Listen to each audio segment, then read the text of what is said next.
Hello everybody, thank you for joining us. Today we're going to draw a curled hand, as in relaxed fingers and the hand somewhat resting like that, sort of that position, and that will be the surface on which it is like resting or just hanging.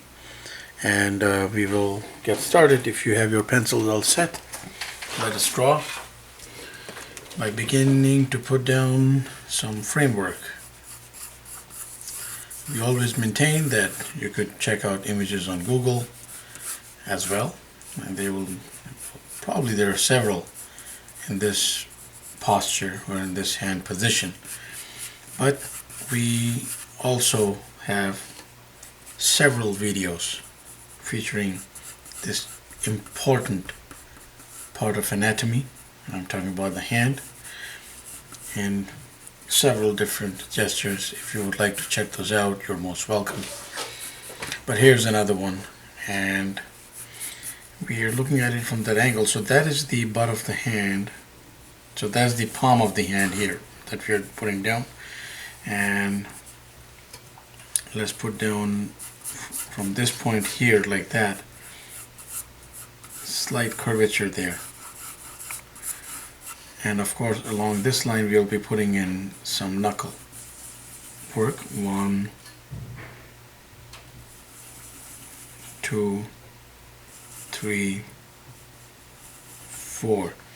Now, there's another easy way to go about this, because since the fingers are like a rake in this position, we could also just put in the knuckle and right away determine how much foreshortening we will need in each finger. So let's say just that much for the smallest guy, and then already I'm beginning to shift the knuckles a little bit to the right here, and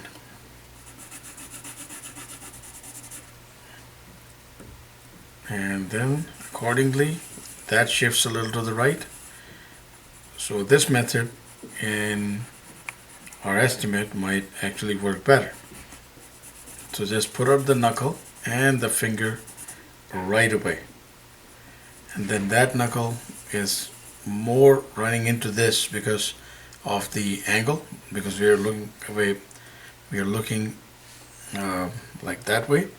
So from that perspective, that finger will probably come right next to the tallest finger and end up somewhere there. And of course the thumb, 1, 2, and 3, somewhat like that. Now it looks like a rake right now, like these are just like spider legs, and we will determine in a second what we're going to do with this. Certain features might be brought down, certain features might be made smaller. Like I feel that the butt of the hand might have to come a little smaller. Of course, we can always meticulously plan, but there's always certain variations when we are drawing right off the bat. So we always also say, and you can check this out in other videos that we have put up for hand or anatomy of the hands, that we can draw sausages, 1, 2, and 3. 1, 2, and 3. 1, 2, and 3. And 1, 2, and 3. And that way what happens is that we get to have a little more balance when we're putting out the structure for the fingers. And we come back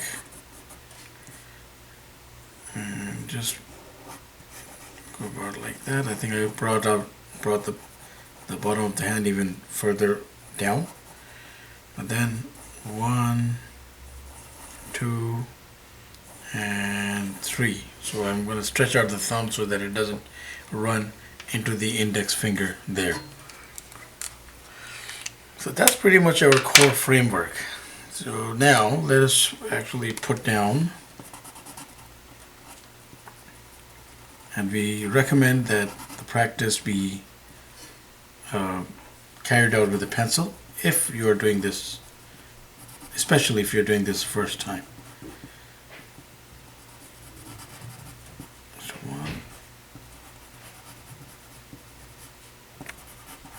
there's hand is of course always given additional character with all the skin folds, finger lines, and they enhance the look of the anatomy.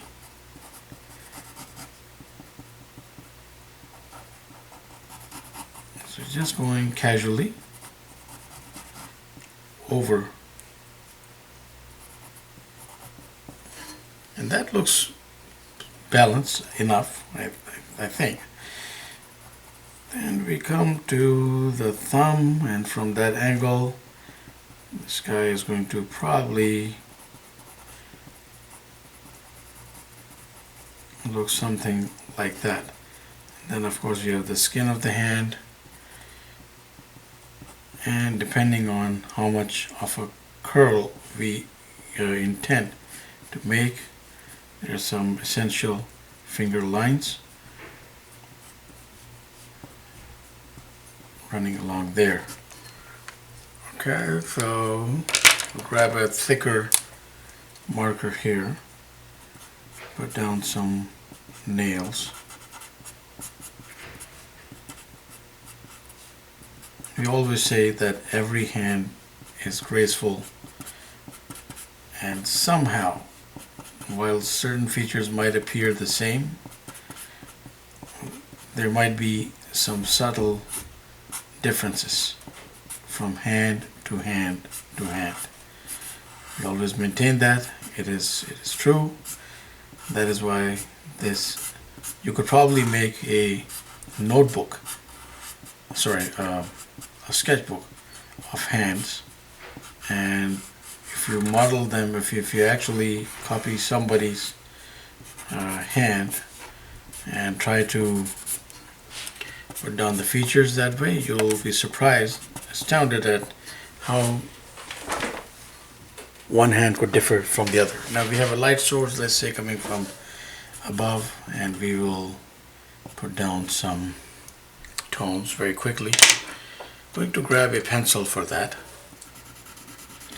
and any angle that is away from the light source, we put in sharper tones like here. And then we are also looking at a light source from here, like not just from the top, from here in this case. I think it'll look more dramatic, and so we will fade out the tones as we are going this way. But regardless of that, the tones will set in right here toward the left side. In this case, I'm looking at the left side, so toward the left side of the hand here. And then of course, wherever there's a skin fold, for example right around the bulge here, you can put in some tones right there around the bulge,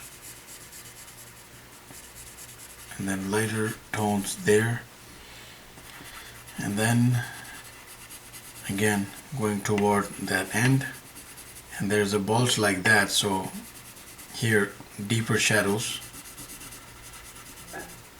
Let's just do that actually, and I think it'll still work. And just ever slight shadows here, and then of course fading tones here.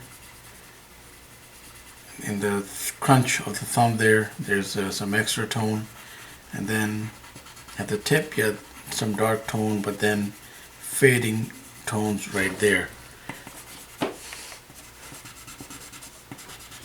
Some tones here, let's say that there's a shadow cast from the finger, like right next to each finger there, so we're just putting in some tones there, some tones here, and we can make this as detailed as we want. But when we are talking about a quick study and just putting down the core components,